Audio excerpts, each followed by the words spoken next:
Hello बच्चों, नमस्कार। मैं हूं नारायण पटेल, आपके अपने चैनल पर। आज हम बात करेंगे जवाहर नवोदय विद्यालय प्रवेश परीक्षा 2023। इसमें आज मैंने गणित का एक ज़बरदस्त सेट लेकर के आया हूं, जो कि आप मेरे साथ हल करिए और अपना कॉपी और पेंसिल अपने साथ रखिए और मेरे बताने से पहले आप अपने आंसर ज़रूर कमेंट कीजिए। चलिए शुरू करते हैं आज का ये वीडियो। अगर मैं यहाँ पर सबसे पहला प्रश्न देखूँ तो पूछ रहा है 5 अंकीय बड़ी से बड़ी तथा छोटी से छोटी विषम संख्याओं जो कि अंक 0, 3, 6, 7 और 9 बिना पुनरावृत्ति के बनी है का अंतर क्या होगा। यानी इनसे आपको सबसे बड़ी संख्या बनानी है इन 5 अंकों से और सबसे छोटी बनानी है, लेकिन विशेषता ये है कि दोनों संख्याएं विषम होनी चाहिए।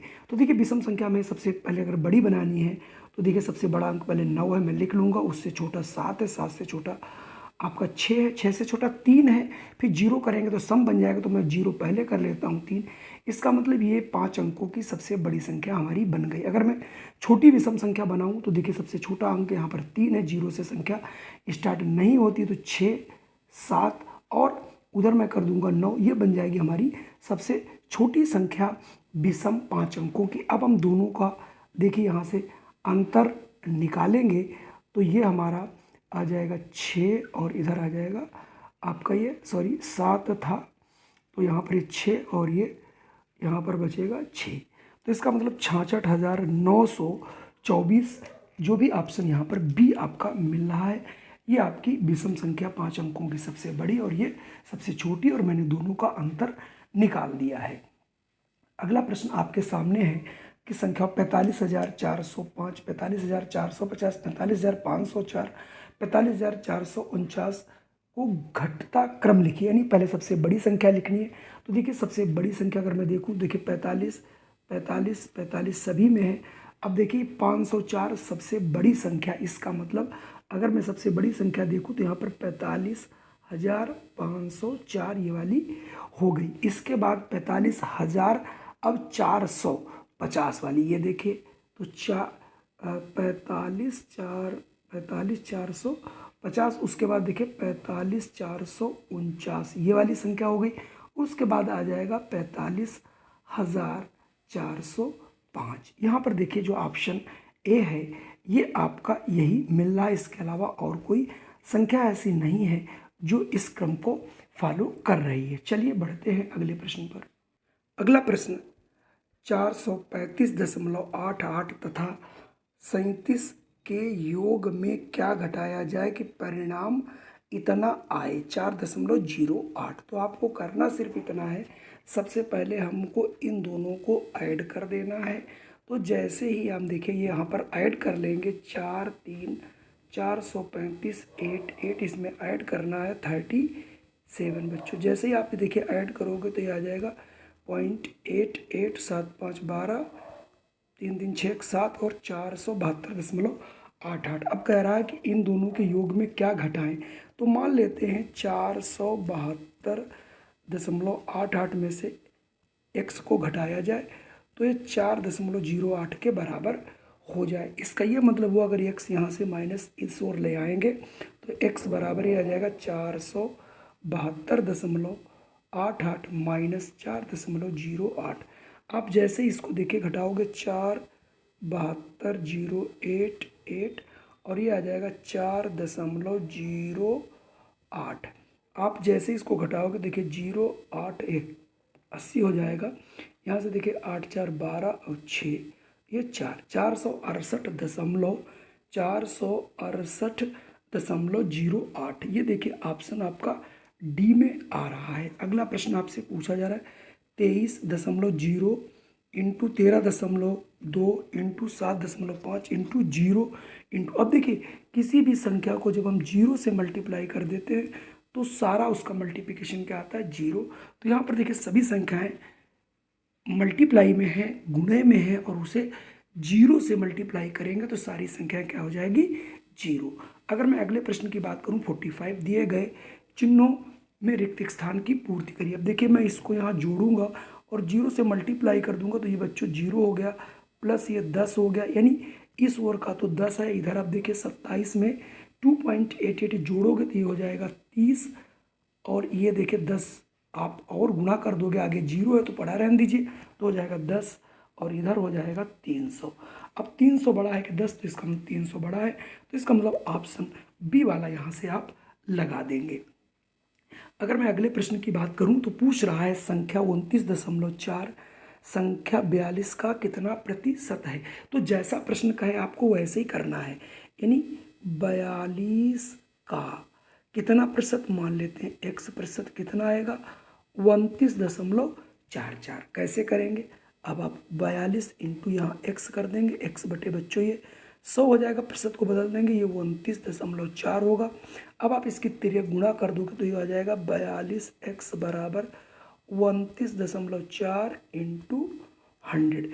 इसी के नीचे जब आप x बराबर निकालोगे बच्चों तो आ जाएगा 29.4 इंटू 100 और अपान 42। जैसे ही आप इसको देखिए 7 से काट सकते हैं, 7 छंग 42, और इसको 7 से आप यहाँ से ज़रूर काटिएगा, 7 ये 9 था ना, तो 7 चौक 28 और 7 दूनी 14, 6 कम 6 6 सते 42, तो 0.7 हो जाएगा।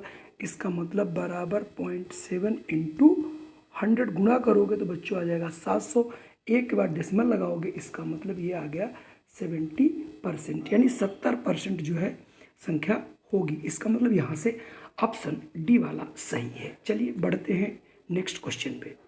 एक बहुत अच्छा प्रश्न, 2 अंकीय ऐसी अभाज्य संख्याएं कितनी होंगी जिनके प्रत्येक अंक भी अभाज्य संख्या हो। मतलब 2 अंक में अगर आप देखें तो 17 भी है, लेकिन 17 में एक अभाज्य संख्या नहीं है। ऐसे 11 भी है, 13 भी है, ये तो अभाज्य लेकिन ये अभाज्य नहीं। इसका मतलब अब आपको ऐसी दोनों संख्याएं चूज करनी है 2 अंकों की जो अभाज्य हों और उनके दोनों अंक भी अभाज्य होने चाहिए। जैसे देखिए पहली संख्या 23, 2 भी अभाज्य है, 3 भी अभाज्य है। 37 ये भी अभाज्य, 7 भी और 3 भी। 53 देखिए ये भी आपकी अभाज्य है दोनों संख्या, और ये 73। कुल मिला के 4 अंक ऐसी संख्याएं होंगी जो कि अभाज्य भी होंगी और इनके दोनों अंक भी अभाज्य होंगे। अगला प्रश्न है वह कौन छोटी से छोटी संख्या जिसके गुणनखंड इतने इतने तथा इतने होंगे। तो जिसके गुणनखंड दिए हों तो आप क्या कर दीजिएगा, गुणा कर दीजिएगा, तो जिससे संख्या वो निकल आएगी। तो इसका मतलब अगर संख्या ज्ञात करनी, गुणनखंड मालूम है, तो 2 इंटू 3 इंटू 5 इंटू आप 11 कर दीजिए। 2 3 6 6 5 30 इंटू 11, 11 3 33, यानी 330 वो संख्या है जिसके गुणनखंड 2 होंगे, 3 होंगे, 5 होंगे और 11 होंगे। यहाँ पर देखिए कोई न कोई ऑप्शन ये डी वाला आपका मिल रहा है। अगला प्रश्न है 14,510 की निकटतम हजार में लिखिए संख्या तथा 8,849 की निकटतम सैकड़ा में लिखी संख्या का अंतर बताइए। तो आप यहाँ पर हजार पूछ रहा है, देखिए इकाई, दहाई, सैकड़ा, हजार 4 है, तो 4 से पहले देखेंगे 5 अंक है, तो इसका ये मतलब हुआ जब हम इसका निकटतम अंक निकालेंगे तो ये देखिए 5 या 5 से अधिक तो एक अंक बढ़ जाता है, तो ये हो जाएगा बच्चों 15,000। ठीक है। अब आप यहाँ पर देखिए बात कर रहा है सैकड़ा, तो सैकड़ा आपका 8 है, तो उसके पहले अगर आप देखें 4 है तो आगे की संख्या नहीं बढ़ेगी, तो आ जाएगा 8800। ठीक है। तो आप दोनों का अंतर निकाल, दोनों का अंतर करना, जैसे ही आप इसका अंतर बच्चों निकालोगे तो आ जाएगा 6200, जो कि ऑप्शन सी में आपको मिल रहा है। अगला है दी गई संख्या पैटर्न की अगली संख्या को लिखिए। अब देखिए 16,810, 16,806, 16,102, कितने कितने का अंतर ये सिर्फ देखना है। यहाँ देखिए 161, 161, इसका मतलब यहाँ 10 था, यहाँ 6 हो गया, 4 का अंतर है। 6 में से 4 गया, 2 का अंतर है। अब 2 में से फिर आप 4 घटाओगे तो 16,000 कितना आएगा। अब 100 में से 102 में से अगर आप 16,102 इसमें से आपको जैसे 4 आप घटाओगे तो 8 4 12, 9 यहाँ आ जाएगा 0, 16,098। 16,098 कहीं ना कहीं आपको 16,098 ऑप्शन ए में मिल रहा है। देखिए मैं इसको थोड़ा हटा देता हूँ, तो यहाँ पर 4 4 का आप अंतर करेंगे और अगली संख्या 16,098 आ जाएगी। अगला भी प्रश्न ठीक इसी प्रकार से है, निम्न पैटर्न में अंकों की अगली पंक्ति क्या होगी। अब आपके सामने ये देखिए यहाँ पर 12 का अंतर, यहाँ भी 12 का, यहाँ भी 12 का, यहाँ भी 12 का, यहाँ भी 12 का, यहाँ भी 12 का। तो अगली संख्या भी अगर 12 होगी तो यहाँ हम 12 जोड़ देंगे। देखिए 12 जोड़ने पर यहाँ बच्चों 66 आ जाएगी। अब इसमें भी चूंकि 12 का अंतर होगा तो जैसे जोड़ोगे तो 81 आ जाएगी। यहाँ भी अगर हम 12 जोड़ देंगे तो देखिए 6 और 96, इसका मतलब 66, 81, 96, 66, 81, 96 ऑप्शन सी में मिल रही है। तो यहाँ से ऑप्शन सी को हम सही कर लेंगे। मैं बात करता हूँ अगले प्रश्न की। अगला प्रश्न है 606.75 सेंटीमीटर को किलोमीटर में लिखने पर कौन सी संख्या प्राप्त होगी। आपको मालूम होना चाहिए सबसे पहली बात किलोमीटर, तो पहले हम किलोमीटर में बदलने के लिए पहले मीटर होने चाहिए। तो ये देखिए 6.75 ये सेंटीमीटर है। तो 6.75 को अगर हम 100 से गुणा कर दें, ये सॉरी भाग कर दें, मीटर में बदल जाएगा। और मीटर को जब 1000 से भाग करते हैं तो वो किलोमीटर में बदलता है। तो 1000 से और अगर मल्टीप्लाई कर दें, अब ये बन गया है किलोमीटर। अब आप देखिए 675 दशमलव, चूंकि 2 अंक के पहले यहाँ तक तो लगा ही हुआ था, इसके इस ओर कितना जाना, जीरो गिन लीजिए, 1 2 3 4 5। अब यहाँ से हमें 5 अंक ले जाना है, 1 2 3 4 और 5, यानी पहले 4 0 6 7 और 5। अब आप यहाँ से देखिए ऑप्शन सी में यही ऑप्शन मिल रहा है, इसके अलावा कोई भी ऑप्शन ऐसा नहीं है। आइए बढ़ते हैं अगले प्रश्न पर। अगला प्रश्न, 3 साबुन की टिकिया जिसमें से प्रत्येक का भार 125 ग्राम है तथा 4 कपड़े धोने के टिकिया जिसमें प्रत्येक का भार 275 है, तो कुल कितना है भार। तो देखिए 3 टिकिया आपकी 125 ग्राम वाली है, प्लस जो 4 टिकिया हैं वो 275 ग्राम वाली हैं। जैसे ही आप इनकी गुणा करोगे ये 375 ग्राम आ जाएगा, और ये आपका देखिए 1100 ग्राम आएगा। इन दोनों को जब हम जोड़ेंगे ये टोटल आपका ग्राम में आएगा। इसको जब हम जोड़ते हैं तो आता है 1475 ग्राम। अब आंसर जो दिया गया किलोग्राम में पूछ रहा है, तो अगर मैं इसको 1475 को 1000 से अगर हम भाग करेंगे तो आ जाएगा 1.475, यानी 1 किलो 475 ग्राम। तो 1 किलो 475 ग्राम ऑप्शन बी में देखिए मिल रहा है। मैं इसको मिटा रहा हूँ और ऑप्शन बी आप बहुत इत्मीनान से देख लीजिए। आइए बढ़ते हैं अगले प्रश्न पर। अगला प्रश्न आपके सामने है, एक दूध बेचने वाले के पास 37 लीटर 775 मिलीलीटर दूध था।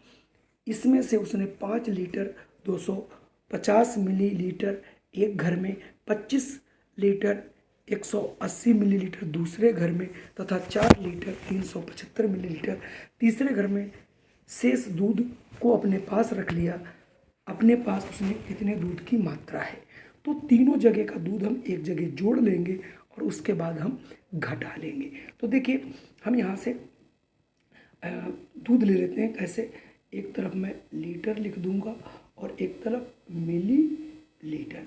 तो पहला हमारे पास था 5 लीटर 250, दूसरे घर में 25 लीटर 180 मिलीलीटर और तीसरे घर में 4 लीटर 350 मिलीलीटर। अब हम इन दोनों को जोड़ देंगे, 8 और 3 7 780, इधर जोड़ेंगे 25 4 29 और 34, यानी 34 लीटर 780 ml जो है दूध ये उसने बेच दिया है। जबकि इसके पास दूध कितना था, 37 लीटर 475 मिलीलीटर। इसमें से आप 34 और 780 मिलीलीटर घटाएंगे बच्चों। तो जैसे घटाएंगे यहाँ से हासिल लेके जाएंगे तो यहाँ देखिए 5 बचेगा, यहाँ देखिए 9 बचेगा, यहाँ ये 6 बचेगा और इधर ये आपके पास बचा था, सॉरी 34 था और 2 यहाँ पर हासिल ले लिए, तो 2 लीटर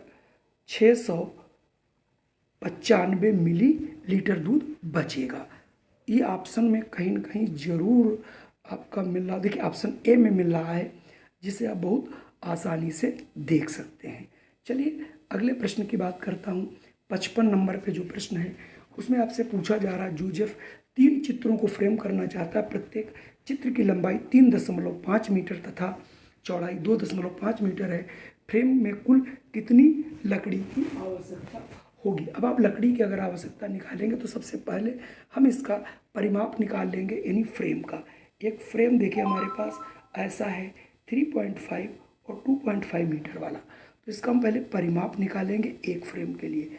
आयत का परिमाप होता है 2 लंबाई प्लस चौड़ाई बच्चों। तो 2, इसकी लंबाई आपको कितनी दिखी 3.5 प्लस 2.5, तो 2 इंटू 3 2 5 और 1 6, 6 दूनी 12, यानी 12 मीटर परिमाप चाहिए। उसके पास 3 चित्र हैं, तो 3 चित्रों का कितना हो जाएगा, जब एक का है 12 तो 3 का 12 तिहाई 36 मीटर की आवश्यकता होगी। तो 36 मीटर ऑप्शन डी में आपको दिख रहा है, यहाँ से हम टिक कर लेंगे। बात करता हूँ अगले प्रश्न की। अगला प्रश्न हमारे पास है, सलीम के पास 1 सेंटीमीटर भुजा वाले 60 घन हैं, इसमें से निम्न भीमाओं वाले कौन सा घन नहीं बन सकता। यानी अब 1 सेंटीमीटर के 60 हैं, तो इसका ये मतलब हुआ कि आयतन तो हम बदल नहीं सकते।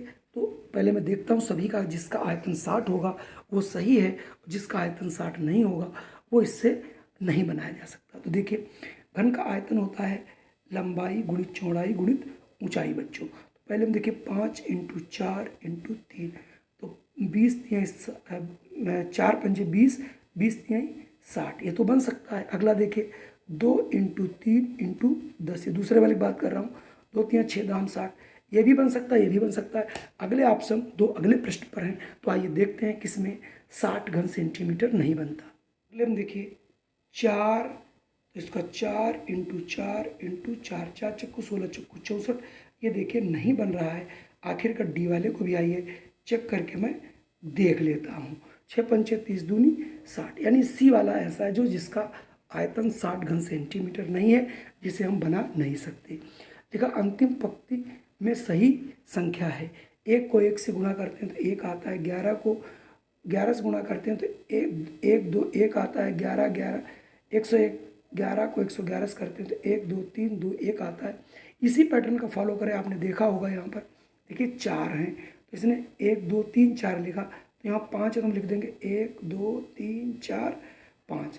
अब देखिए 4 थे, इसको फिर पलट दिया 3 2 1, तो यहाँ से कम करेंगे 4 3 2 1, ये वाली संख्या बनेगी। तो पहले हम 1 से 5 तक बढ़ते हुए क्रम में लिखेंगे, फिर 5 के बाद घटते हुए क्रम में लिखेंगे, जो कि ऑप्शन डी में आपको दिखाई पड़ रहा होगा। मैं अगले प्रश्न की बात करता हूँ 58। एक सब्जी वाले ने 80 संतरे 3 रुपये प्रति संतरे के हिसाब से खरीदा, उनमें से 10 संतरे भिखारियों को मुफ्त में बांट दिए, शेष संतरों को 4 रुपये प्रति संतरा के भाव से बेच दिया, उसका लाभ क्या हुआ। तो आइए सबसे पहले मैं इसके क्रय मूल्य की बात कर लेता हूँ। तो इसका जो क्रय मूल्य है बच्चों, ये कितना हुआ, क्रय मूल्य 80 संतरे 3 रुपये के हिसाब से, तो 8 तिहाई 24, यानी 240 रुपये की इसकी लागत आई। अब इसने क्या किए, इसके पास 80 संतरे थे, इसने 10 संतरे बांट दिए, तो इसके पास अब ये 70 संतरे ही बचे। अब इन 70 संतरों को उसने 4 रुपये के हिसाब से बेचा, तो इसका विक्रय मूल्य बच्चों कितना हो गया। भाई उसके पास 70 बचे और 4 रुपये के हिसाब से बेचा, तो 7 चौक 28, यानी 280 रुपये का बेचा, 240 का लाया था।